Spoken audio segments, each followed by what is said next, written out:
ಹಿಂದೆ ನಮ್ಮ ಜಿಲ್ಲೆಗೆ 566.62 ಕೋಟಿ ಬೆಳೆ ವಿಮಾ ಮಂಜೂರಾಗಿತ್ತು. ಅದರಲ್ಲಿ ಮೊದಲನೇ ಕಂತಲ್ಲಿ ಒಟ್ಟು 364.70 ಕೋಟಿ ಈಗಾಗಲೇ ರೈತರ ಖಾತೆಗೆ ಜಮಾ ಆಗಿದೆ.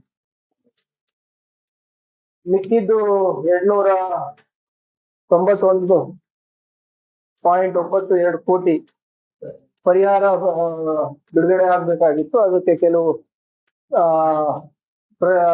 ಪ್ರಶ್ನೆಗಳನ್ನ ಫೈನಾನ್ಸ್ ಡಿಪಾರ್ಟ್ಮೆಂಟ್ ಅವರು ಜಿಲ್ಲಾಡಳಿತಕ್ಕೆ ಮತ್ತೆ ನಮ್ಮ ಇಲಾಖೆ ಅಧಿಕಾರಿಗಳಿಗೆ ಹೇಳಿದ್ರು. ಅದನ್ನೆಲ್ಲ ಕ್ಲಾರಿಫೈ ಮಾಡಿ ಅದನ್ನು ಕೂಡ ಮೊನ್ನೆ ಕ್ಯಾಬಿನೆಟ್ ಆದ್ಮೇಲೆ ಮಾನ್ಯ ಮುಖ್ಯಮಂತ್ರಿಗಳಿಗೆ ಎಲ್ಲ ನಾವು ವಡ್ಡೆಯವರೆಲ್ಲ ಫೇಸ್ ಮಾಡಿದ್ಮೇಲೆ ಅದನ್ನು ಕೂಡ ಕ್ಲಿಯರ್ ಆಗಿದೆ. ಸೊ ಮೊದಲನೇ ಬಾರಿಗೆ ನಮ್ಮ ಜಿಲ್ಲೆಗೆ 650 ಕೋಟಿಗಿಂತ ಹೆಚ್ಚು ಇನ್ಶೂರೆನ್ಸ್ ಬರ್ತಾ ಇರೋದು ಇತಿಹಾಸದಲ್ಲಿ ಮೊದಲನೇ ಬಾರಿ.